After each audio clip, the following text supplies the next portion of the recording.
Good evening, glory, hallelujah to you. What the heck's your story? What's going through you?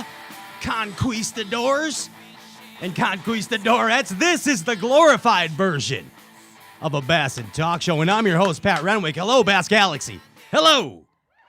Hello, hello. How are you? Happy Wednesday to you. Happy Wednesday on a 7 o'clock. Coming from you here in Hammond, Indiana. An undisclosed location in Hammond, Indiana, and I'm feeling good. I don't know about you, and you know why I'm feeling good? Because Uncle Denny Brauer's coming on the show tonight. Yes, Uncle Den. Oh my goodness gracious! So here's the thing, Bass Galaxy. We've had Denny on the show plenty of times, as you may or may not know. But we haven't featured Denny in a while. And we did a little bit of Denny history. Of course, last time we featured Denny. And tonight it's going to be more or less schooled by Denny Brauer. Yes, that's right. A little bass class, so to speak, with legend icon Denny Brauer.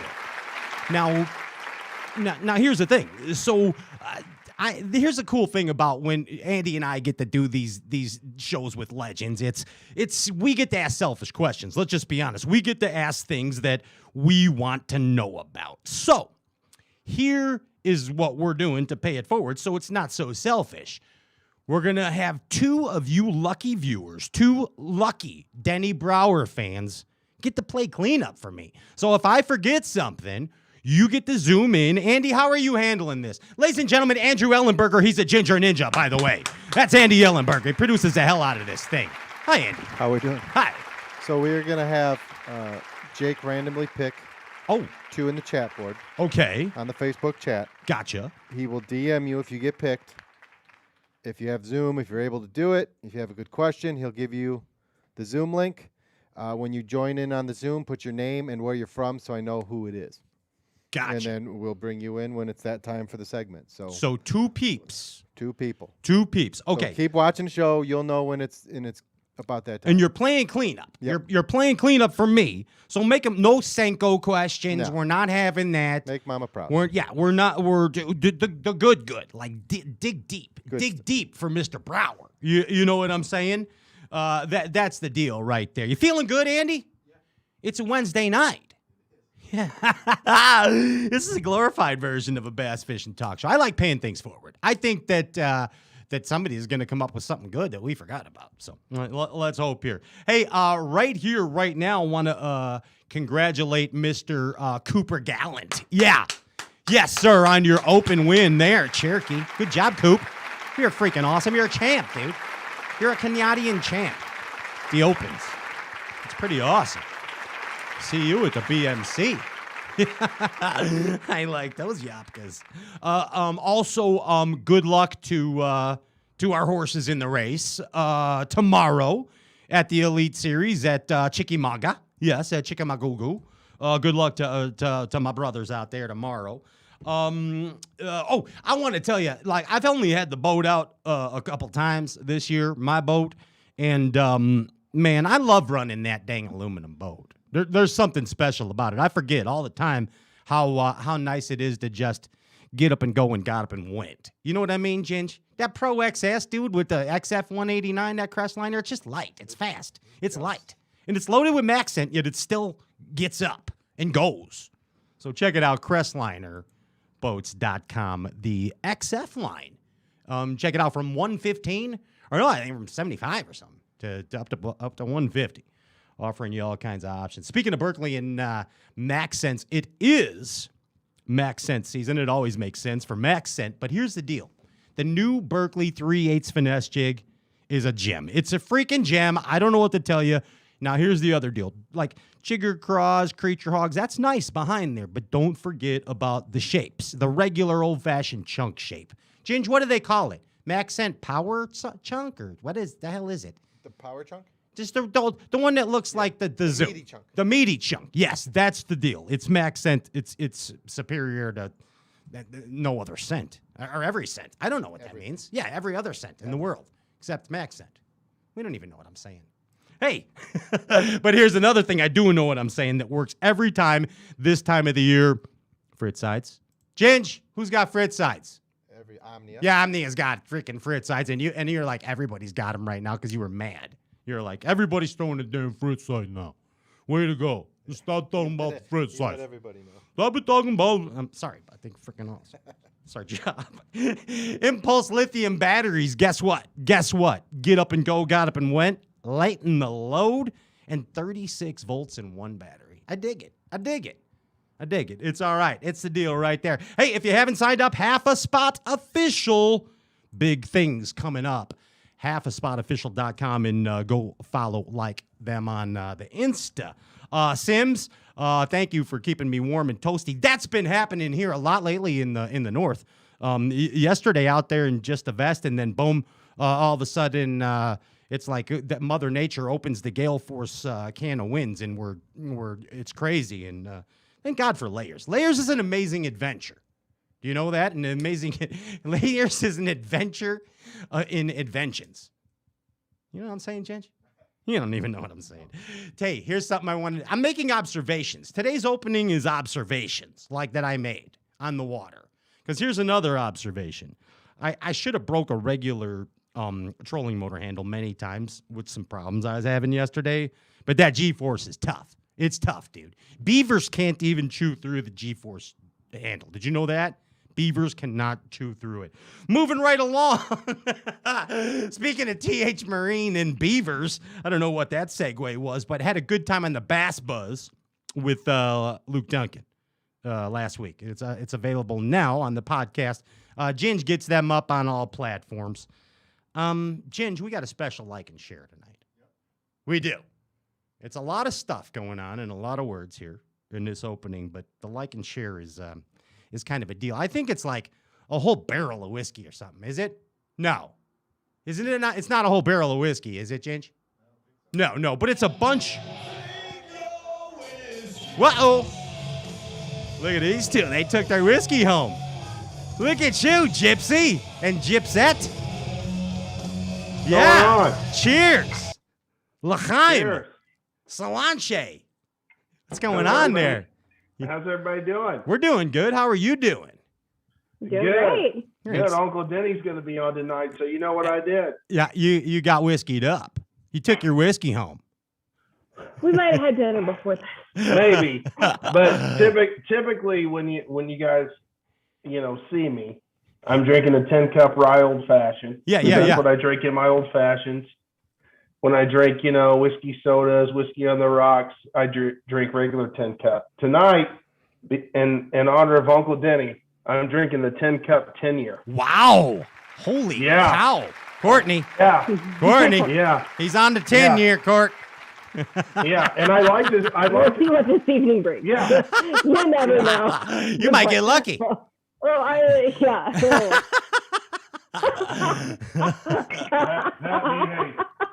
But I would like, if Mr. Brauer is listening, I would like to send him a bottle of 10-year out of respect. Oh. Because I've watched him basically my entire life. I'm sure Uncle Denny would greatly appreciate that. Well, I appreciate everything he's done for the sport and talking about the brand when he comes on your fine show.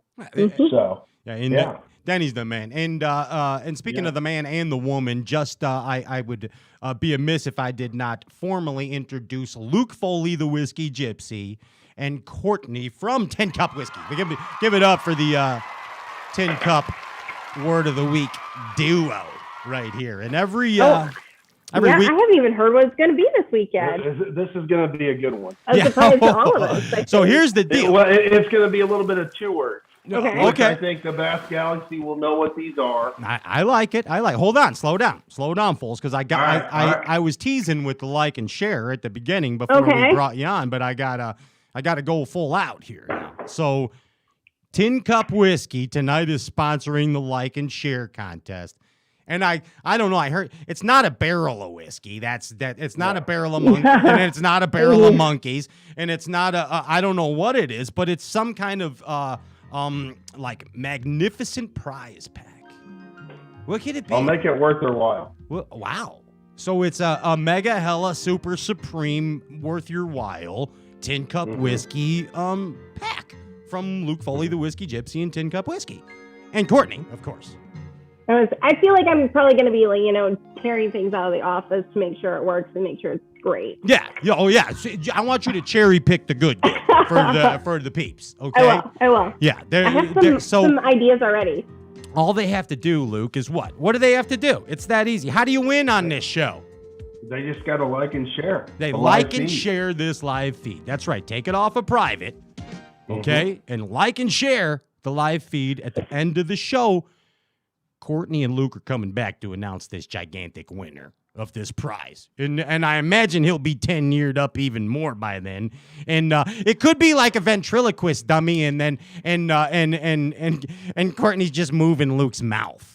And he's saying and maybe I'll be doing all the talking later. It's quite possible. All right. Back to the Tin Cup word of the week. Word of the week. Come on. Oh, Luke wants to, defend himself for a second. But okay, we'll just give him the word of the week. So it's 2 words. And I think Bass Galaxy knows because Uncle Denny's on. We can't just have 1 word. Okay. 2 words. Okay. Pitching, flipping. Oh, Lord Almighty. Huh? Okay. I rarely say pitching. I do say flip a lot and flip in, but pitching. Denny's going to say pitching. But with Denny on, those 2 words are going to be said a lot. Yeah. So whether I'm on or not tonight, I don't know. Yeah, I'm really we don't even know. That's how I feel tonight. I'm so excited about Denny coming on. Everything's like, boom. Let's get the Denny. Can I do a reenactment for you, Pat? Yeah, sure.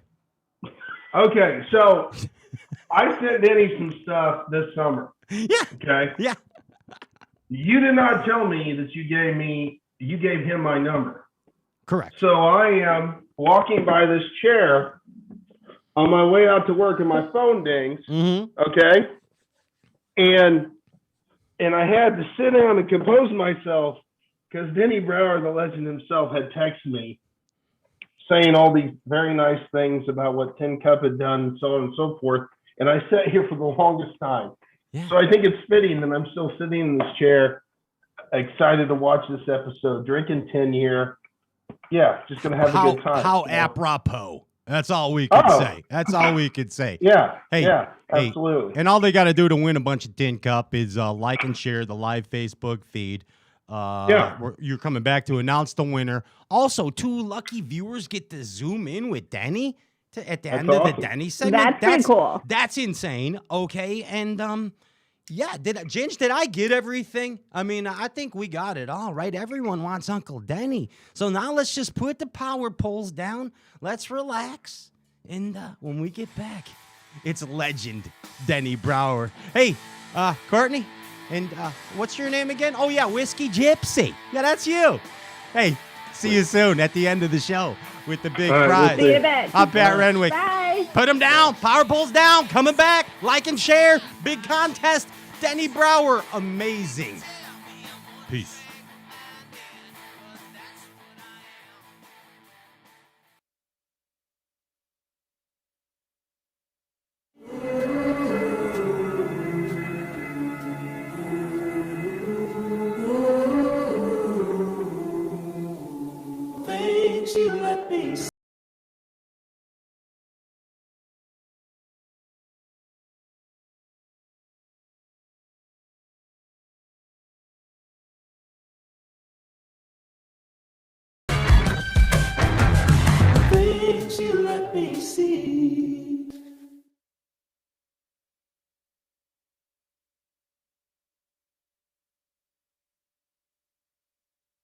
This is the mountain, and this is mountain whiskey.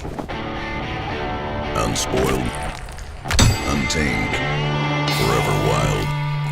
There's no safety net, no way down. Up here, it's just man, and the mountain, and his tin cup. Tin Cup Whiskey. Mountain whiskey.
The TH Marine Hydrowave H2 KVD Edition is a surefire way to ignite a feeding frenzy. The Hydrowave utilizes a sound-emitting technology that imitates bait fish and other feeding fish below the surface that preys on the competitive nature of bass and other game fish to get you more bites. The Hydrowave is another way that TH Marine has you covered from transom to trolling motor.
Denny Brauer.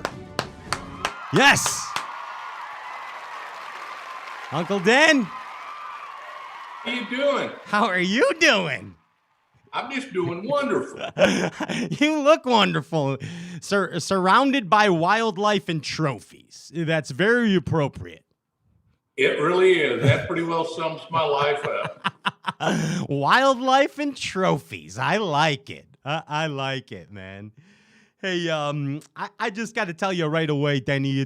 I've been so excited about this since we texted earlier last week. It's always pretty special for us here at Straycast when we have the opportunity to have gentlemen as yourself on the show. So we immediately thank you for this privilege, Denny. It's pretty cool. Well, I appreciate that, Pat. It's a great honor.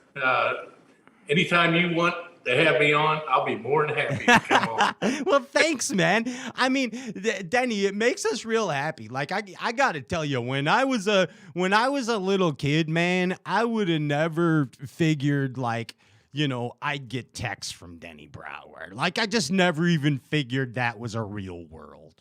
I didn't even think anything like this would ever happen. And it's pretty cool, bud. It's pretty cool. I mean, here's what I got to say. You to us, Denny, in the world of proper bassin', are the original proper bassin' man. You are the proper bassin' man. Now, here's why I say that. Now, no disrespect. No disrespect to any of the other proper bassin' men, forefathers of the game. Here's why I say this. There were proper bassin' men before you. That is 100% certain. Bass started in 68, man. And you were what, 78 you come in the game about? Is that right? 76? I fished Federation National, I want to say, in 77 or 78, somewhere in there. Okay, so there were definitely proper bassin' men ahead of you. Clun, Dance, just Nixon, your hero Larry Nixon, these guys, But here's why I say you are the OG proper bassin' man, because you're the first one to bring it out. You're the first one to basically call out the laws of proper bassin'. I'm not talking about technique, Denny. I'm not talking about technique. There was technique stuff happening, and people were speaking on it.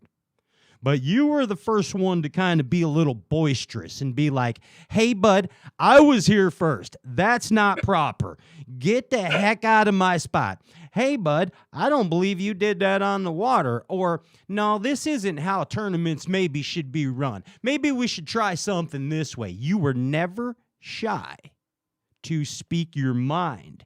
And when you saw wrongs, you brought them to the forefront. And that's why, in our opinion, Denny, you are the OG proper bassin man, bud. Well, I appreciate that, Pat, but there's always, it's always been a belief of mine that there's a right way and there's a wrong way, and we all need to do things the right way. It just makes life so much simpler. And when you're on the water, I realize there's a lot of gray lines, but I mean, everybody knows whether they're right or wrong. Once in a while, they just need a little reminder. And I was more than happy to give some of them a reminder. Yeah, you really were. But I mean, not just your peers and your competitors, but you told it that way to the fans. You told it that way to the tournament organizers. You to the sponsors.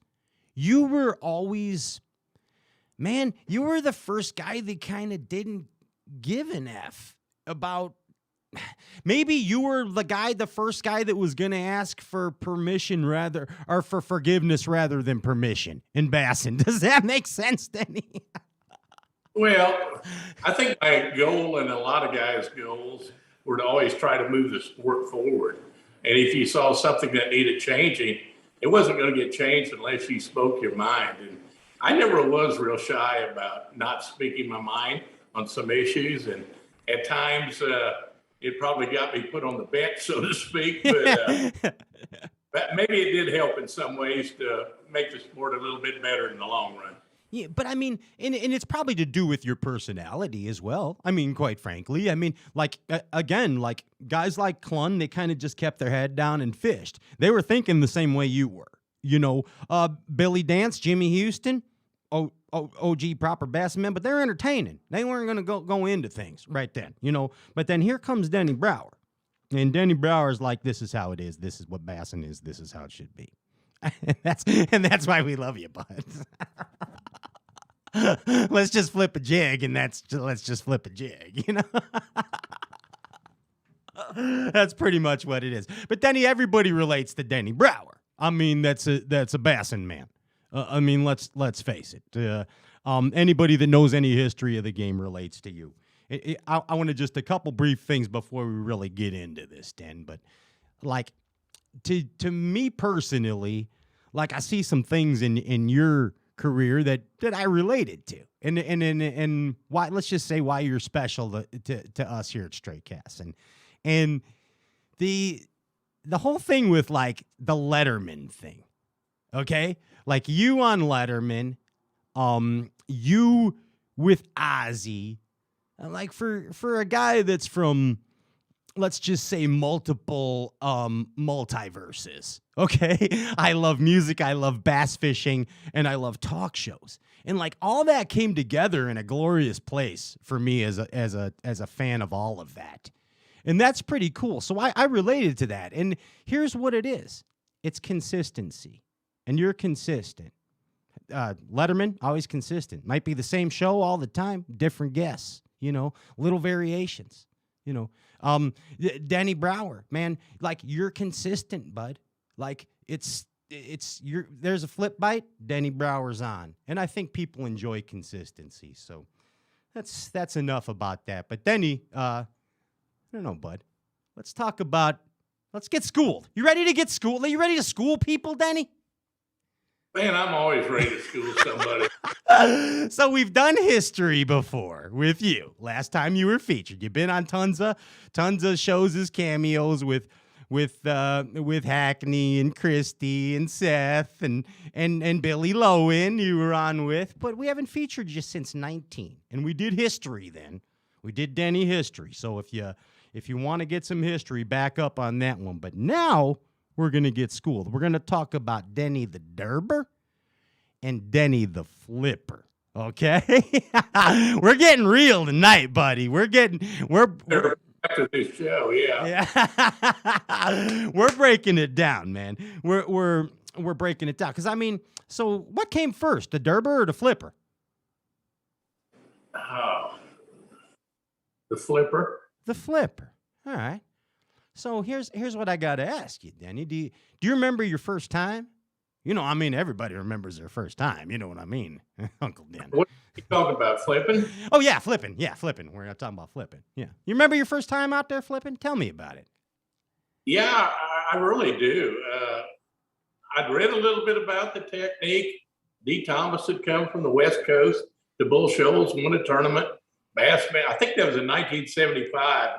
Bassmaster had an article, so I got to read about it, and I had a buddy that built rods, and I go, you need to build me a flipping stick, because you couldn't buy anything like that. Right. So got a couple of saltwater rods, cut them down to, 7.5 feet, and we went out to the local lake and drove the boat right in the middle of a bunch of willow trees, shut the motor off, and started to dab our baits around in the willow trees there. And in a little bit, I caught one about 2 pounds, and that just kind of hooked me on the whole deal right there. That's awesome. So I love that you custom made the rod out of a saltwater pole, because we know there was only 5.6s around at that time. And then what? Tell me about the reel. What was like the first reel, the first line, the first lure, the first experience? It was an old Ambassador reel, if I remember correctly, like a 5500C. Okay, big old can reel. I gotcha. Yeah. And line back then, we were using monofilament. Don't ask me what kind or even what size. I don't remember, but okay. I'm sure it was real thick and real stiff and not that friendly to use. But that's what we had to work with back then. And that was like, what was the bait? What were you flipping at that time? What was the first one?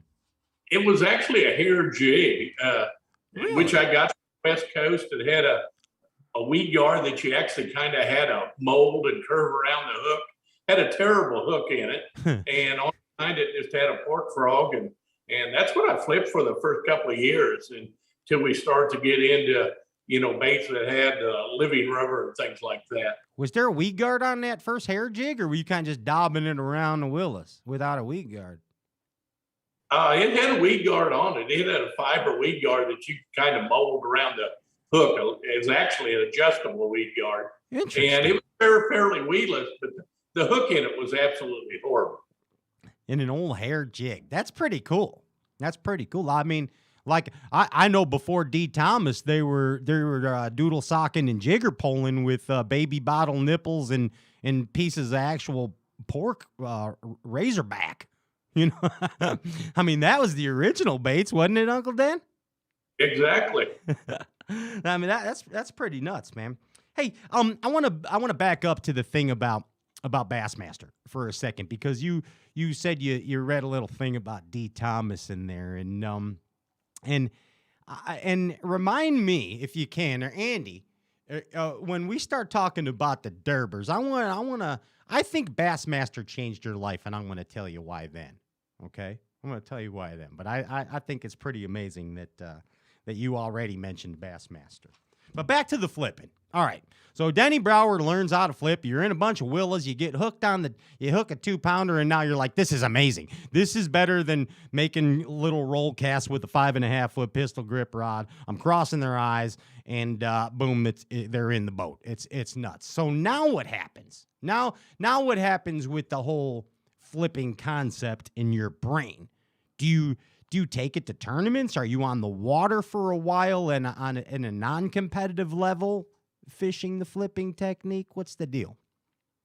No, I was actually about 1 year away when I started flipping from starting tournament fishing, and I started fishing club tournaments. And our lakes were very, very conducive. They were, to that technique. They were new, had a lot of flooded timber, a lot of brush, and fairly off-colored water. So it set up perfect for that technique. And the more I did it, the more confidence I got in it, and was experiencing quite a bit of success with the technique. So I just kind of expanded it to different bodies of water. And obviously, when I went to the tour, I felt it would give me the best opportunity to win. Yeah, and I mean, it's. I think you are the most outstanding example in bass fishing history of someone to really take one technique and just force feed fish with it. Like, you're so good at that. Like, you're just like, I'm Denny Brauer, eat this jig. You know, it's pretty nuts, Dan.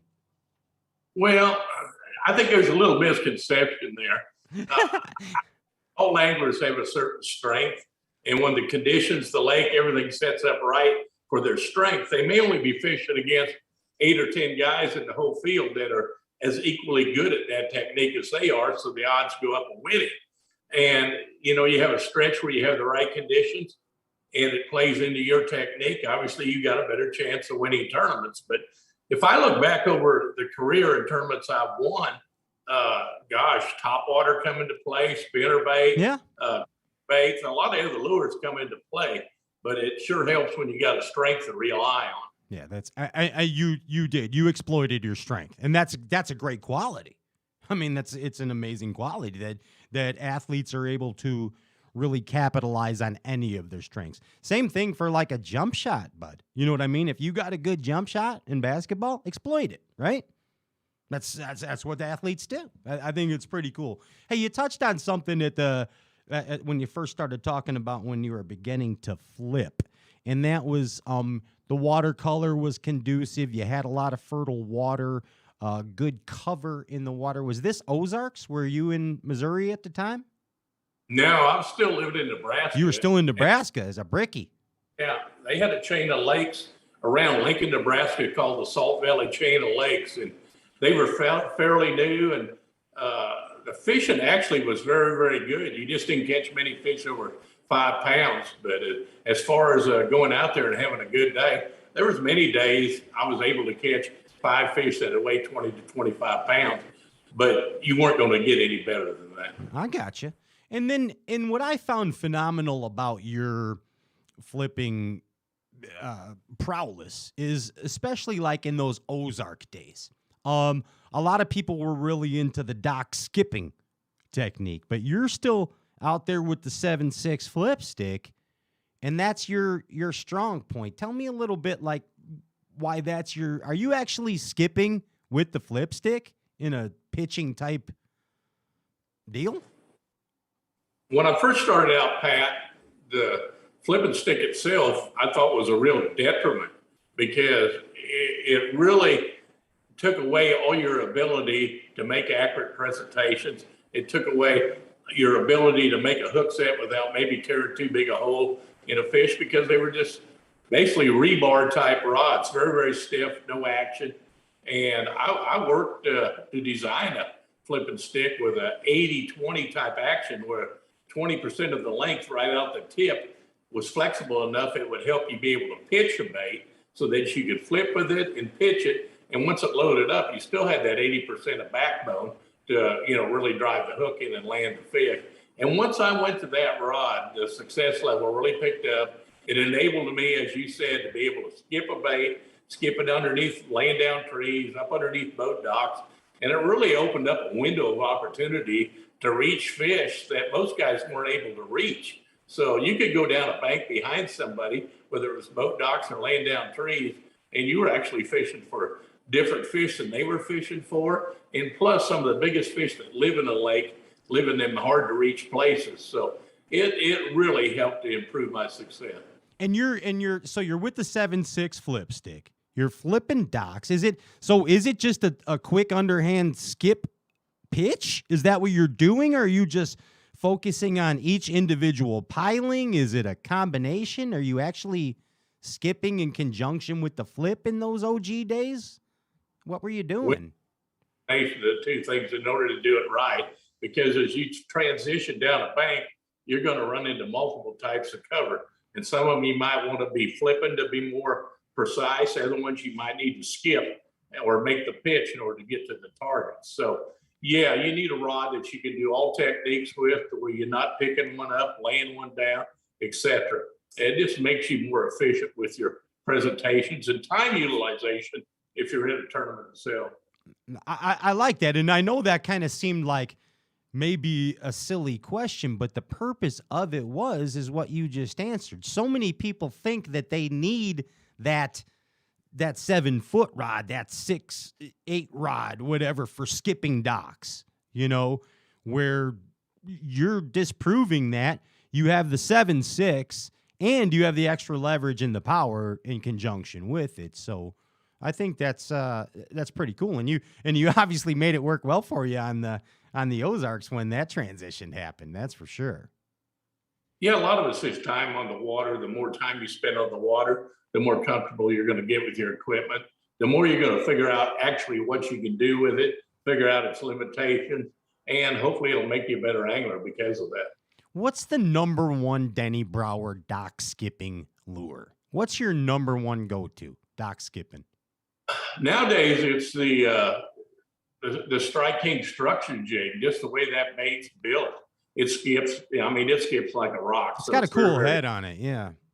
Yeah, it's got that Cobra style head, and it's really designed for that technique, but it's still versatile enough to fish it a lot of other ways. But back in the days when I first started skipping, a lot of times if they were a real tough place, I'd go to skipping a tube, just because a tube would go back in there easier than what a heavier jig would. But I could skip really any bait as long as it wasn't too heavy.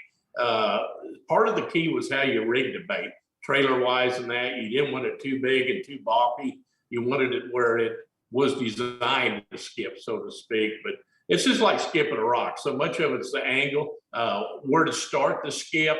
You don't want to start it too far back. You don't want to start it too early to where it won't reach its destination. So once again, it's just practice. I gotcha. So Denny Brauer's number one is the structure jig, and also back in the day a tube and a variance of. So I ask you now, the jig itself, are you on that structure jig or whatever jig it was back in the day? Are you trimming it up? What's the size and what's the ideal trailer for your perfect dock skipping jig? Skipping jig. Back in the days, Pat, I was of the belief that you needed a light jig to do a lot of that. So I fished 1/4 ounce jigs. I fished 3/8 ounce jigs. I always had a pork trailer because that's really all we had available that was right. And once in a while, I'd put a piece of plastic worm on the shank of the hook before I put the pork frog on to help secure the frog. So yeah. When I skip it. Yeah, absolutely. So, I mean, what was back in the days, you were 1/4, 3/8 with the pork. Like, so what's your go-to now? How are you, what's the structure jig and what's the trailer, and are you trimming it? What are you doing? I don't even have any 1/4 and 3/8 ounce jigs in my tackle box now. The lightest I have are 1/2 ounce, and that almost seems light to me. I think we figured out that you can get so many reflex strikes from fish as the bait's coming by them. You don't want them to get that good a look. Fish get a lot more pressure nowadays. So if I'm pitching a bait, a 1/2 ounce would be my number one choice. If I needed a little more weight to penetrate the cover, I'll go to a 3/4 ounce jig. If I'm fishing out in deep water, like here on Lake Amistad, I'm always using a 3/4 ounce structure jig out there deep, or a football jig. Sure. And you kind of touched on that ROF. That rate of fall is so important. I think the first MLF event or the cup, they were the cup deals back then. You were flipping some docks, and that rate of fall was a huge deal for your victory there. I remember back in the day. It was. I was catching some of them on a jig, but I was also catching a bunch of them on a green pumpkin tube in extremely shallow water. And it was a deal where you had to skip it up underneath the cover and try to reach fish that, other people weren't reaching. So that played a huge part in the success during that tournament. It's a certain special skill to be able to skip heavy baits. You know what I mean? It's a very important, the timing thing, isn't it, Danny? It really is. Obviously, you can get more distance with a heavier bait skipping, but once in a while, if you get just a little bit of ripple on the water, you got to lighten that bait up in order to get it to skip. Yeah, it's. I remember last time you were on the show, you told us how you used to just love that 3/8 size, but you don't even hardly have any anymore because it's the 1/2 ounce. It's the efficiency. Well, some of it has to do with where I fish a lot too. I'm not traveling all over the country anymore. If I was, there'd be areas of the country where I'd probably need to have that 3/8 ounce jig again. But here on this lake, we don't have any boat docks to skip under. So necessity. Hey, when you were on that boat dock deal, and what's your tube setup? your skipping boat dock, flipping boat dock tube setup? Well, at super shallow water, I was actually using a 3/8 ounce slip sinker, and it was pegged to a 4 or 5/0 tube style hook, and with the Strike King flipping tube, which is 4.5-inch tube, and that was it. And always on once in a while on 20-pound test if it was real clear water, but the majority of the time on 25-pound test Seaguar. Gotcha. Okay. So yeah, I mean that tube, and a lot of people still don't flip a tube, do they, Denny? They just really don't. No, they really don't. And I can give you an example how finicky bass can be. I remember in 1998 when I did win the Bassmasters Classic, my son and he qualified for that event too, and we were both out on High Rock Lake practicing. And back then you practiced a month ahead of time. You had like a 1-week period.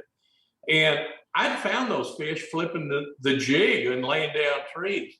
And when we went back for our official practice day right before the Classic, I started down through this line of trees and got about halfway down the bank and had yet to have a bite on the jig. And I picked the tube up, and the first tree I flipped the tube into, I got a bite, shook it off, turned the trolling motor around, went back to a tree I just flipped with the jig, got another bite on the tube, shook it off, and ended up obviously winning the Classic on a tube. Whereas if I hadn't picked that tube up and I'd got bullheaded and stuck with the jig, I probably would not have won. And I think what the deal was, a month earlier, they may have been on crawfish. When I come back, there was a lot of shad in the area, and I think the tube did a better job of probably putting out the same pressure waves as what a shad actually would in the water. So that may have made a difference. That's awesome that you just said that the tube put out the same pressure waves as the shad. That's a great mind right there. That's a proper Bassin man mind, Denny. Most people don't think like that. You know what I mean? That the shad waves and tubes in correlation. Are you weird? What's that? Are you calling me weird? Yeah, I'm calling you amazing. Yeah, amazingly weird. Amazingly weird. There you go. Hey, I'm amazed at the evolution of your flipping as well. Like, so it seems like in the same situations, like I think a lot of people remember the old Bassmaster commercial. Like, you're like, in heavy cover, I rarely peg my weight on my tube. But then and then the next time you're smashing them with it pegged. But then and then 2 days later, you're out smashing them unpegged in the same heavy cover. What's the deal? How do you know? What do you do, Denny? I pretty much always peg my slip sinker. I know different guys have different opinions on that, but if you're going into heavy cover with it, you need to keep that bait compact and keep the weight together with the bait itself. If not, you're not going to have a very good idea exactly what your lure is doing. Now, if you're casting the bait, plastic worm, whatever, then it's different. I never peg a weight when I'm casting a piece of soft plastic. So it's just the presentation itself, whether it's a vertical presentation or a horizontal presentation. So when you won the Classic and you were flipping the tube, it was the weight was pegged? Absolutely.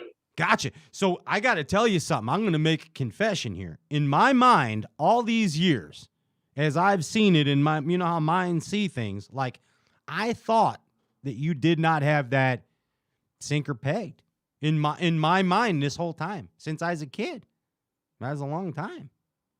Yeah, back then we pegged everything with toothpicks, wooden toothpicks. And of course, a long way since then, you've got the bobber stops and the rubber T-stop pegs and different ways of doing it nowadays that are a lot more efficient. What do you? And not near the line. What are you using now? Are you using the just the bobber stop? I know. I actually use the rubber nails, and there's a reason for that. Tell me. With bobber stops are fine, but when you get a good fish on and he jumps, that weight is going to push that bobber stop on up your line, and that weight can come back down and almost act as a plug knocker on the hook. Wow. Whereas when you do a rubber nail, it goes on up the line away from the fish, but it does not come back down. So all he's got down by him is the hook itself It's almost like a Carolina rig, and he can jump all he wants, and he can't throw just a hook because he's got no weight down there by him. That's amazing. Hackney does the same thing. And then I was in Florida with Seth before the. Yeah, but yeah, exactly. Andy just says, "Wonder where Hackney learned that." And I was just in Florida with Seth before the elites started, and I see him using them rubber nails, and I'm like, "What's this sneaky shit you're doing there?" And he's like, yep." So I see that's kind of a thing. That's a thing, huh, Danny? It is, but there's a little trick you can do with it. Tell me. You're obviously shoving the nail up from the bottom of the slip sinker, and you get it tight, and then you cut the bottom part out, and then you pull it on up a little bit more. I just want to peg the top half of the slip sinker itself, and that way it allows the line to center in the middle of the hole at the bottom of the slip sinker so that it fits better on your bait. Oh, I like that. So explain that to me. So that you achieve that by pulling the pointy end up further than leave.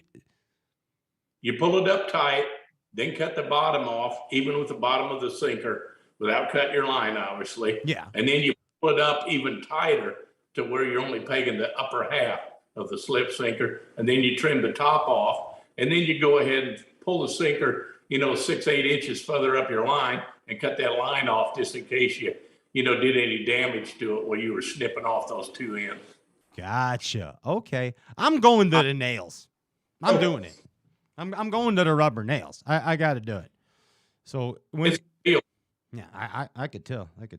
Hey, when you're flipping Texas rig, is it always a straight shank for you? When I'm doing what? When you're flipping a Texas rig, is it always a straight shank for you? So if you're on that Rodin or whatever.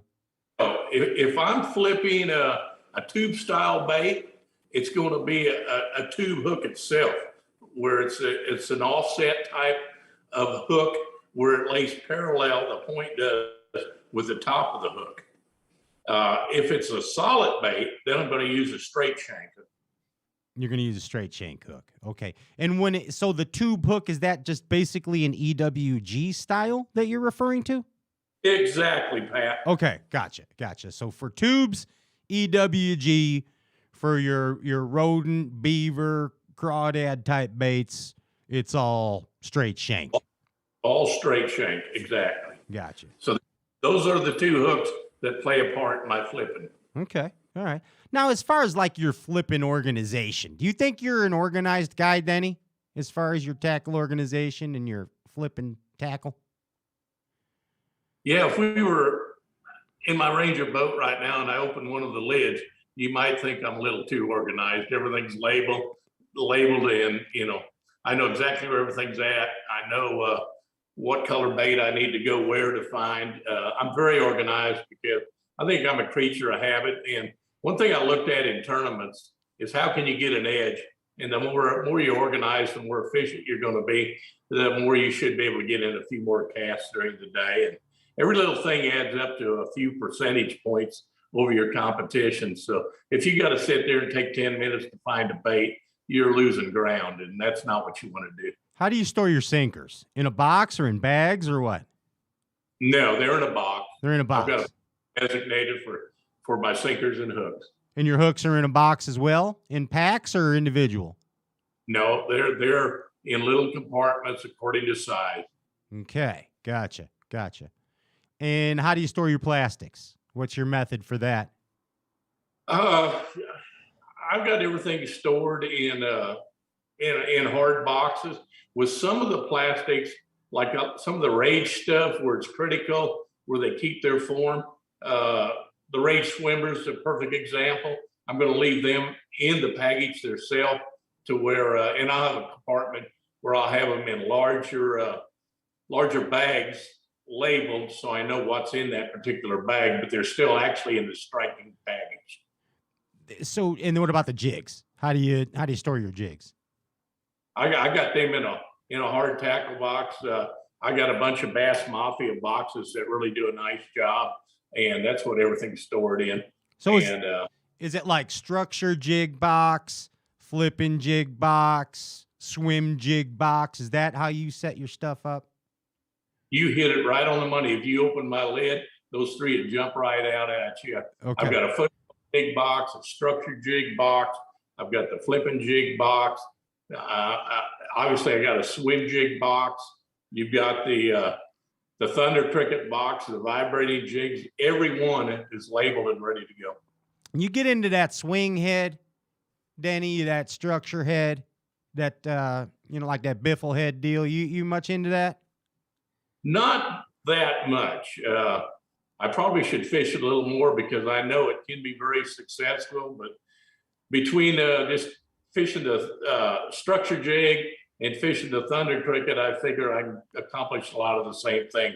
Part of the secret with that Thunder Cricket in time is fishing it real slow, close to the bottom, and bumping the bottom quite a bit to where you're probably imparting a lot of the same action that Tommy's imparting with the biffle head.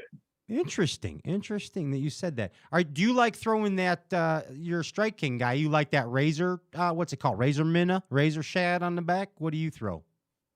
I like to throw the menace on it more than anything.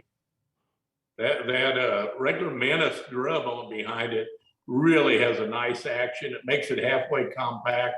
I throw it probably 75% of the time as my trailer, and the other 25% of the time I'm throwing a Rage Swimmer as the trailer behind it. I don't throw that razor type bait that much. So when you're on that menace, are you doing it with so it's like flat, like floaty, or do you have it sideways?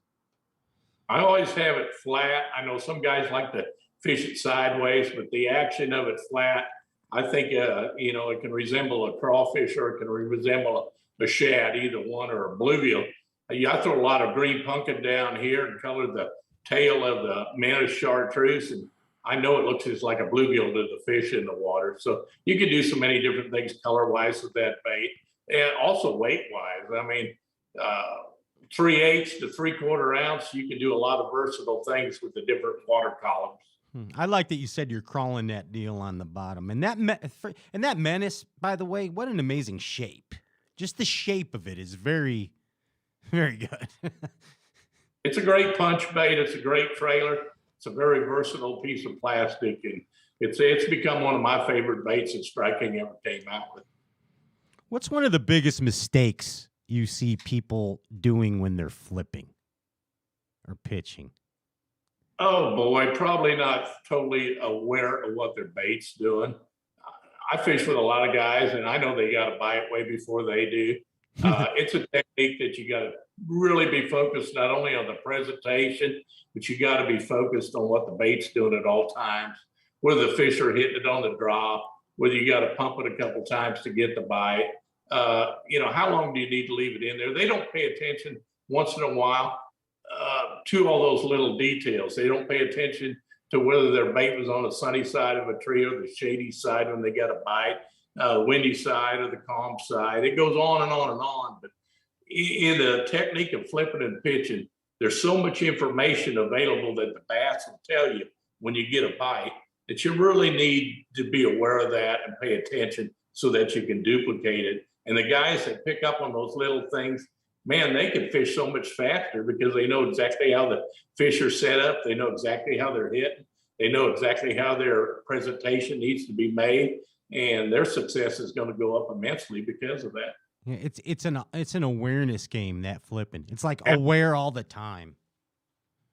The more aware you are, not only of what your bait's doing, but your surroundings, the more success you're going to have. That's something else. Hey, you know how you always say hook sets are free? You know what I mean?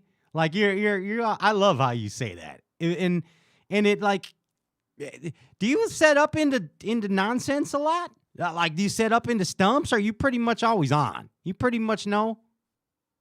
No, some of the biggest fish I've ever caught, Pat, I had no idea really whether there was a fish there or not, but I didn't have the courage to get into a feeling game with them. So I set the hook, and they ended up being a 7-8 pound bass. It's amazing the ability they have at times to get that bait. You just have to be aware that if it doesn't feel right, if it's too light or too heavy, you need to condition yourself to jerk, because what do you got to lose? Maybe your bait, once in a while you're going to get hung up. The majority of the time, if it went straight down in that cover and it feels different, it's going to be a fish. And if you get in that feeling game with him, more than likely you're going to lose. Yeah, that happens to me a lot. I'm going to be honest with you. I mean, especially with jigs. With jigs more so than anything, sometimes I get touchy-feely with them. And then it's like, gosh, dang it. That was a fish, you know? But every time where I don't second-guess myself and just crack them, that seems to be the deal. I don't know. Soft plastics, you get a little more of that tap response on the bite. And with jigs, when they're real aggressive, you get that big old thump and everybody knows they're getting a bite. But a lot of times you just get that little bitty pressure, and how they can do that without you really knowing, I don't know. But the bottom line is, if it feels heavy, jerk. If it feels light, take a couple cranks and jerk, because he's probably coming at you with the bait. Yeah, don't take chances. Just freaking crack them. Might as well. Hook free, Pat. Yeah, that's free. Oh, they sure. You know what else is amazing about hook sets? So I'm sure you've had this happen, Denny, and maybe you could shed some wisdom here. Like you pitch under that dock, you got a perfect hook set. Whoa, you cracking them, you got the pressure on that fish. You see that jig's just buried in its throat. You don't even see the jig. You just see line. And you're like, oh yeah, come here, hoss. And then tonk, the jig just pops out of nowhere. Like, is that because big basses' mouths are so strong? Is that why that happens? Some of it happens, Pat, because you're not using my jig, probably. More than likely, once in a while you get a bass that it seems like the bigger they are, the harder that bony plate is in their mouth, and it can be real hard for the hook to penetrate. But for some reason, they got the ability their jaws are so strong that they can clamp down on that bait. And in order to get that hook to penetrate, you almost got to blow their lips open to move the head of the bait a little bit so that the hook behind it can start to penetrate. And I think at times we set the hook and they're clamped down so tight that we don't get them lips parted to move that jig. And then when they finally come up and, open their mouth, so to speak, the jig wasn't even hooked to start with, and it just pops out. Yeah, I see it happen sometimes with a chatterbait too. It's like it seems like it's, and let's face it, man. I've even had it happen on treble plugs. Like, how the heck does that happen? It's crazy, those fish. Yeah, that's just part of the game. You can't beat yourself up too bad, and sometimes it's how they're eating the bait. There's going to be days where you're going to hook and land everything that bites you, and there's going to be other days you're scratching your head wondering what's going on. And sometimes it's how the fish are eating the bait, and there's some of it out of your control. Hey, what's your number one line these days? You on the fluoro deal most of the time, or you're on braid? I can tell you right here, that right there. It's an expensive line, but that cigar Tatsu, without a doubt, it's the best line out there. It's fluorocarbon, and I'm going to fish it 100% of the time unless I'm punching. If I'm punching down in high trilla, then I'm going to go with braid, and I usually go with 50. I can't break 50. Why go to 65? 50 will penetrate down through there a little easier. If I'm fishing a frog, fishing a plopper style bait, anything like that, I'm going to go with the braid. But for like fishing the thunder cricket, fishing jigs, anything like that offshore, I'm always going with the fluorocarbon. Normally, if I'm fishing where there's big fish, it's going to be 20 to 25. If I'm fishing out on a structure, I fish a lot of 15-pound. They just came out in the Tatsu with 17 and 22-pound tests, and awesome weights. They kind of fill a void. They allow you to be a little more versatile. We just got back last week from El Salto Lake in Mexico, and we were casting jigs down there along rocky banks and things like that. And I went with the 22-pound Tatsu just because it was going to give me a little more of an edge with those big fish. And I was amazed how that heavy a pound test line would cast, and we had zero breakoffs. It was just an awesome line to fish with. Are you still on that black cigar braid too, or do you color your braid? Or do you believe in that black braid? I still got some of that black braid. They're no longer selling it. But if you don't have that particular braid, definitely take a magic marker and color the first 3 or 4 foot black. I do think it makes a difference, especially when you're punching down into that heavy grass. A lot of people say it doesn't matter because the first thing they see is the bait coming down on their heads, and they may be right, but from a confidence standpoint, I just think it helps it blend in a little bit better. You're gonna do it no matter what. I'm gonna do it. Yeah, I gotcha. I still end up doing that on the straight braid a lot of times too. Hey, when I want to go back to the flip and stick for a second, the actual. We're still on Denny the Flipper. Oh my, you know a lot about flipping, don't you, Denny? I've done a little bit of it over the years. Yeah. So tell me about this evolution of the flip and stick. First, you talked about the saltwater rod, custom made, and you guys were using broomsticks. And then you came up with this 80-20 concept in the flipping rod. Now, you also settled for the 7'6" length, where a lot of your peers, like, at the time, Klein was on that more parabolic rod, 8-footer. You know what I mean? And then you get Hackney, who kind of goes in between the Brauer flip stick and the Klein flip stick, with the 8-footer. But the actions are a meld. Tell me about your development and where'd this 80-20 come from? What did you see that you liked that had 80-20? Well, back in the early days, you're absolutely right. You had fiberglass parabolic type rods, or you had real stiff so-called flipping sticks. Those are your two choices. And neither one really allowed you to pitch a bait or be very accurate with it, let alone do both techniques with the same rod. So my theory was I wanted a rod where I could pitch with, flip with, and fish all types of cover with, to where I never had to lay it down, where one rod allowed me to do all those different techniques, or even make a long cast if I saw a fish break. So back then, Daiwa was one of the first rod reel companies to approach me about a sponsorship, and I went to work with them and started working with their engineers to design the flip and pitch and rod.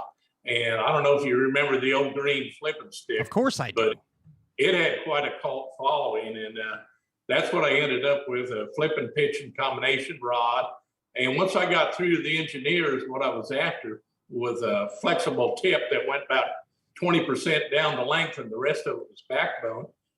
We built 3 prototypes, and I'd fish all 3 of them for a while. I'd pick one of the 3 that I liked the best, and they'd build 3 more off that one. And after about 3 different times of building a set of 3, I finally come up with the final version. And to this day, that type of action has really been a part of history, so to speak, in the flipping and pitching arena. It sure has. I mean, and basically all of bass fishing. And I find it remarkable that what year was that you first developed that Denny Brauer flip stick? Do you remember what year that was for Daiwa? I think it was in the early 80s, maybe around 85. I'm not even sure. Man, remember the Daiwa team then? Oh my gosh, Denny, you guys were beasts. Yeah, we had a great bunch of anglers on that team. Everybody designed their own version of a rod. Larry Nixon had a worming rod. He sure did. Bait rod. It was just an awesome bunch of anglers. Ken Cook was on the team. He designed a spinner bait rod. Yeah, I had them all. Yeah, that's nuts. Do you have those still? Do you still have that flip stick?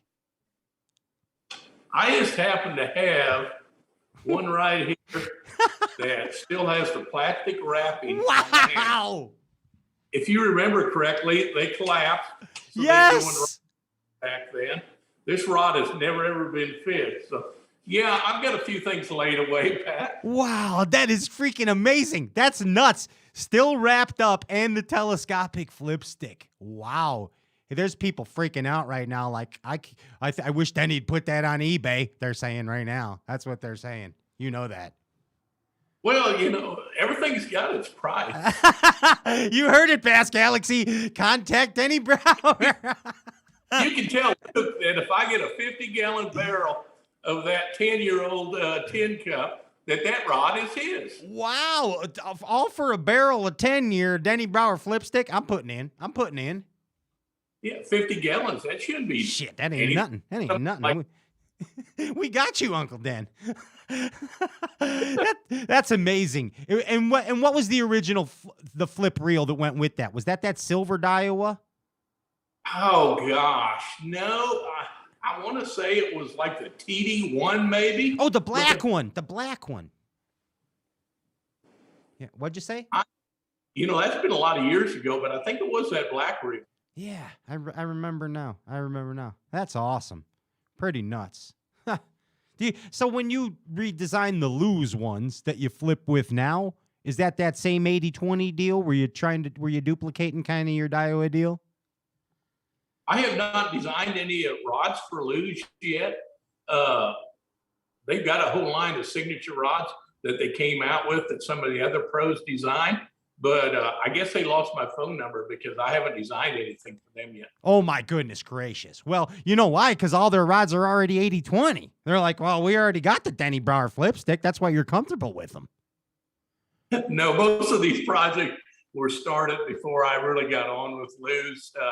I was with Strike King, and then Lose and Strike King merged. So that's when my relationship started with Lose. So they've got really some great rods. The Signature Series, the Custom Pro line, I fish a lot of those. And the Magnum Heavy Cover Custom Pro has got that identical action of the old Daiwa rod that I basically designed. So there's really no reason for me to get too carried away designing. I got you. But anyway, hey, Andy, do me a favor. Get Mark Copley on the phone. Tell him we want a Brauer signature rod immediately. No bullshit. Need this done. There he is. Oh, he's calling up Copley now. Okay, we got that done for you. So, yeah, expect phone call tomorrow, Denny. Signature Series. There it is. Yeah, Copley will call me, I'm sure. Man, it's pretty cool. Hey, you got any jigs while we're still on flipping you got any bait lying around in that I've got all kinds of baits, Pat. Let's see what you got. What are you working with over there, Uncle Den? You got some jigs? We got. I mean, I've been with Strike King virtually my whole career.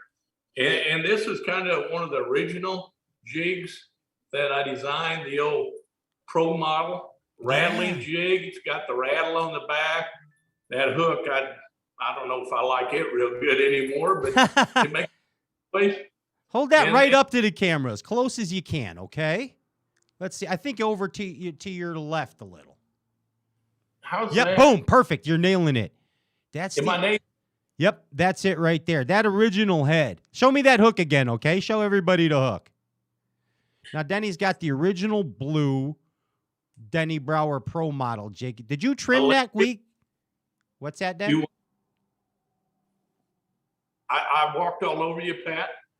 No, it cut out for a second. Did you trim up that weed guard I see? No, I didn't dream up the weed guard. The weed guards were available. When you design a jig, obviously you look at the angle of the weed guards being placed, the type of head and all that. So that's what I come up with years ago. And that color electric blue is kind of a unique story. I always complained that there wasn't enough blue in our black and blue jigs. So I finally talked them into building an electric blue jig. And it really become a hot number on cloudy days in clear water. And to this day, I still fish an electric blue jig in those conditions. So cloudy days in clear water. Yeah, clear water on cloudy days, electric blue is amazing.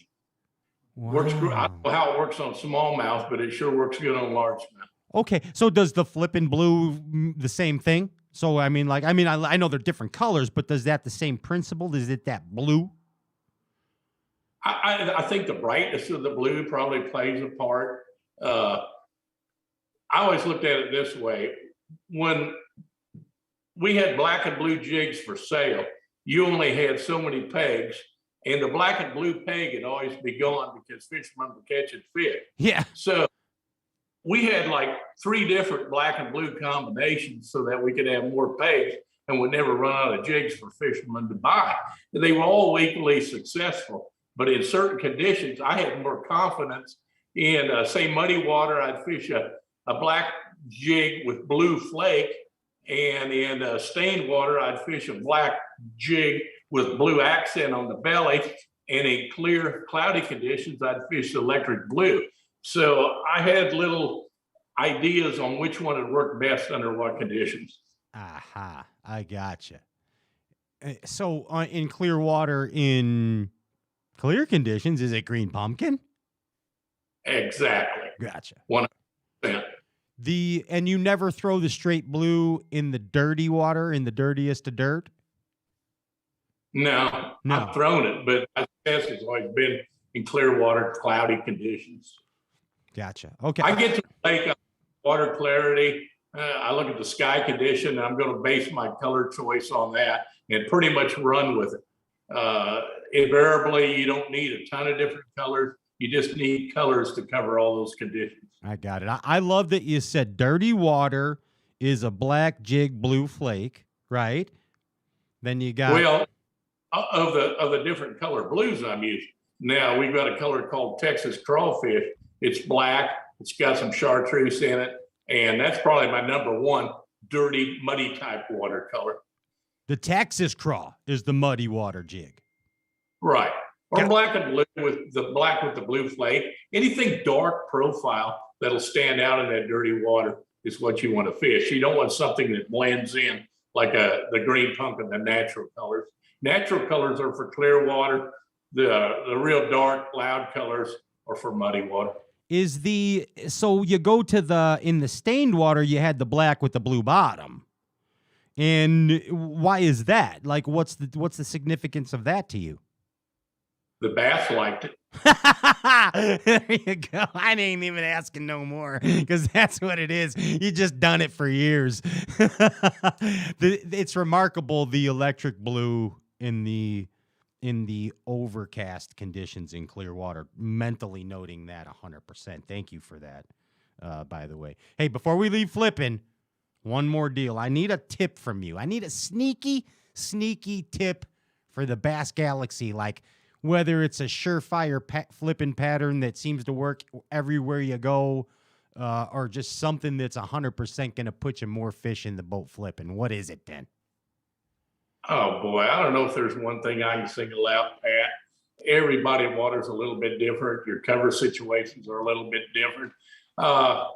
One tip I've always truly believed in, so many guys say, look at a bush when they're in green bushes, or look at a lay down tree, and they go, I know that fish is laying in the heaviest part of that cover or laying in the middle of that bush. And that's where they make their flip or make their pitch. And invariably, they're already hung up with that fish when he bites because of where they place the bait. And if the fish are aggressive, flip to the edge of the cover, that fish is going to swim out and get that bait before it ever reaches the bottom. And then you do not have to clear him of the cover. So always on your presentations, be thinking about the lane to get that fish to you, and try to position your boat, try to position your initial presentation so that you got a better chance of landing that fish when he bites. Got it. So think about your boat position as well during the presentation of the flip, which a lot of people don't do. And a lot of people, think they need to go with the wind. And a lot of times you have zero boat control when you're going with the wind. You need to always go into the wind or against the current if possible. And that way you're controlling the speed you're fishing rather than Mother Nature controlling the speed. Bass are smart creatures, even though they got little pea brains. And here's something that puzzles me, and I want to know what you think about this, Denny. Do you think in flipping situations, in tight quarters, that water displacement from your boat plays a factor? Should you be pitching ahead of yourself instead of directly in front of you? You know what, or parallel with the boat?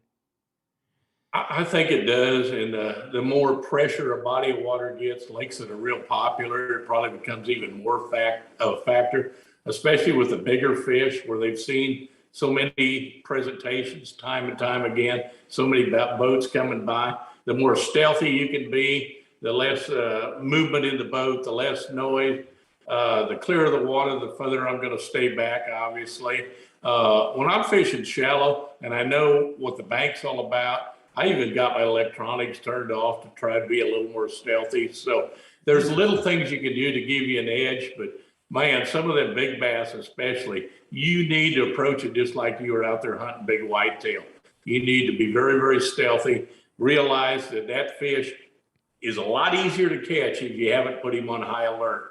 And a lot of those fish, they're not even going to stay there if they sense that, the noise, the pressure waves coming at them. They're going to drop off into deeper water, and you're never going to have a chance to catch them to start with. Yeah, I agree. I think water displacement, that water pressure, as you referred to it, is a big deal in flipping. I think people don't pay attention to that enough, man. I don't know. Hey, Schooled by Denny Brauer, amazing television show, and The Bass Class with Denny Brauer, amazing television show. Now, Schooled by Denny Brauer, I noticed was a little more like harder edge, tough love Denny. It was more like talking about finding fish and like mechanics and boat control, more derby stuff. Whereas the Bass Class was like techniques. Okay, today we're going to throw buzzbait. Today, you know what I mean? And so I think that all of that, are those available right now? Are those anywhere, first off? Yeah, a lot of it's on Wired to Fish network right now. You can look at some of the old shows. But when we did the Bass Class, it was a classroom setting where we filmed a bunch of it actually in the classroom, question and answer type deal. And then we took a lot of it to the water and tried to tie that back and forth together. When we did the school show, we actually had anglers come in and had a camera crew follow them around. And then I would go out and retrace their path and then go back to the studio, and we'd kind of tear apart what they did wrong. You hammered them.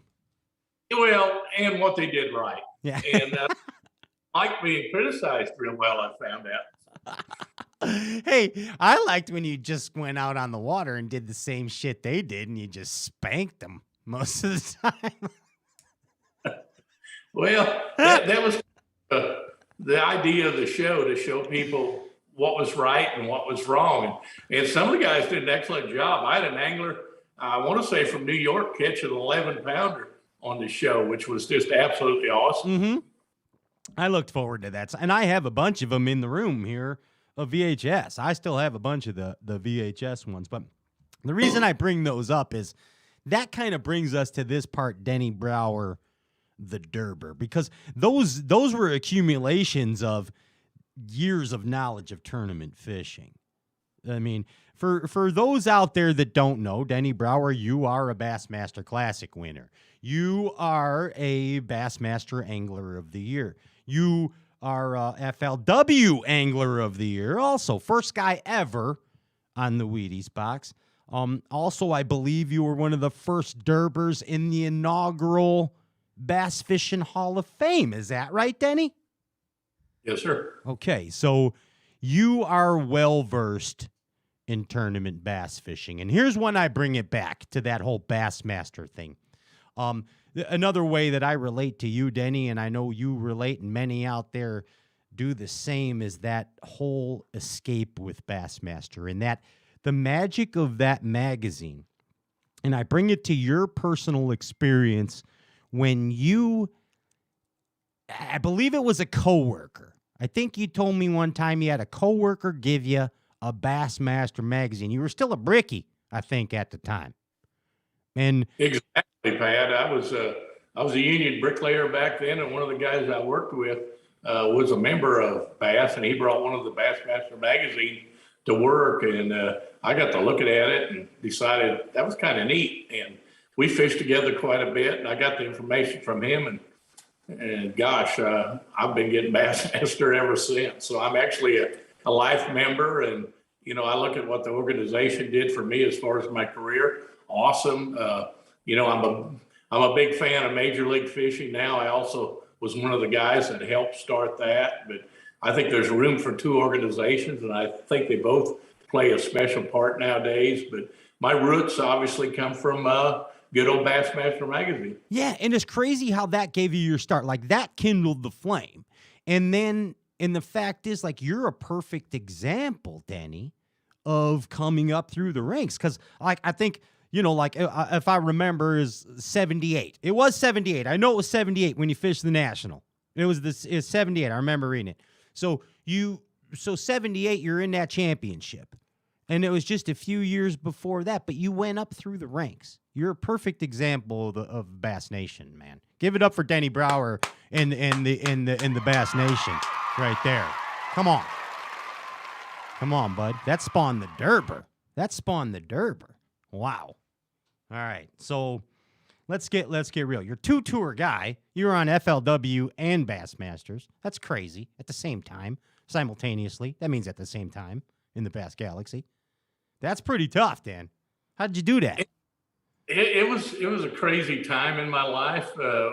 We were fishing all the bass, fishing all the FLW, and filming a television show on top of it. So there'd be periods we'd be on the road 3 months at a time, and it was a little crazy. But I really think looking back, it made you a better fisherman because you were on the water constantly and you stayed kind of in tune with the fish.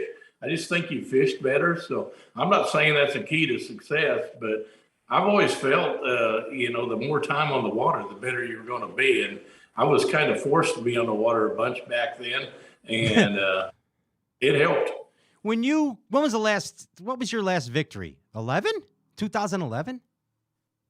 11 or 12. I think it was 12. Oh, okay. So was that, and then when did you compete till? What year did you retire? Was it 12?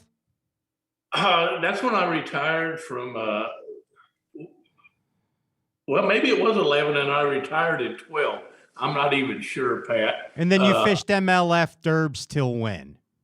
Yeah, I fished it a couple of years and won that cup event up in New York. And I fished FLW and won one of their events on Toledo Bend. And you won that. They started that up, so I kind of slowed down a little bit from traveling.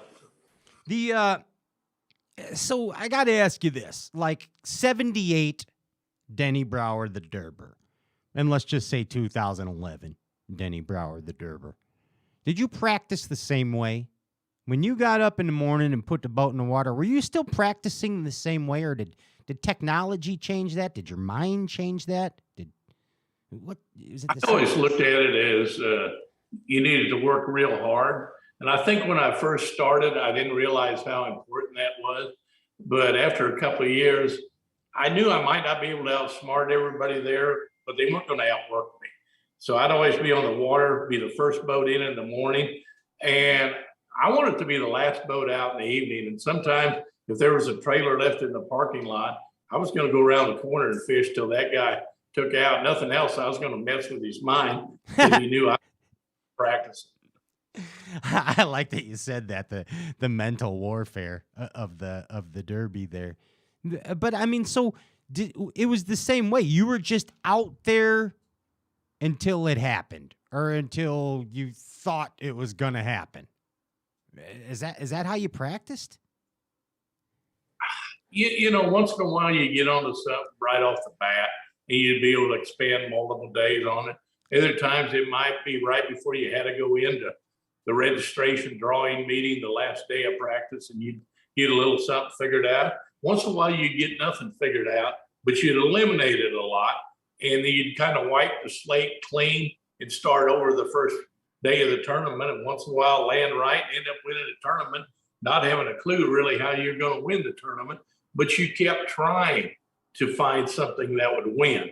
And I always practiced with the mindset to win, not just to get a check, but to win. Okay. And always, I think that was always, you said. Yeah. Okay. Too much where I ended up with some really lousy finishes down there.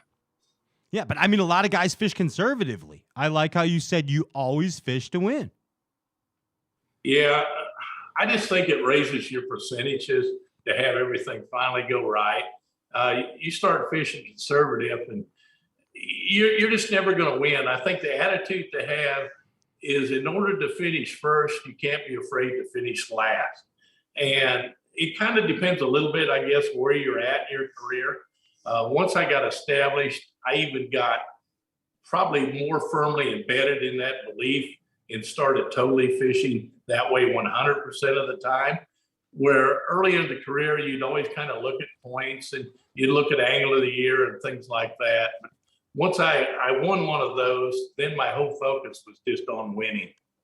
Yeah, it's kind of like you tasted the blood. The bleed's red, you know, and see. You got to look at it from a monetary standpoint. I was looking at the whole deal as a business, and it was a business I loved. But in order to be successful in that business, you had to win because all the money was top heavy, and really all the recognition to develop sponsorships came from winning to establish name recognition. So winning was very, very important, and to be successful in the sport. So that's where your focus needed to be. The money was top heavy. I like how you said that. And here's something else. It's you see a lot of anglers get into that, and you can't blame them, Denny. Historically, we see it. It's like, holy shit, I gotta pay the light bill. I better freaking go catch 5 spots. You know what I mean? Or you know what it's you told me you wrong with that, Pat, because everybody's in a different scenario. Money-wise, career-wise, etc.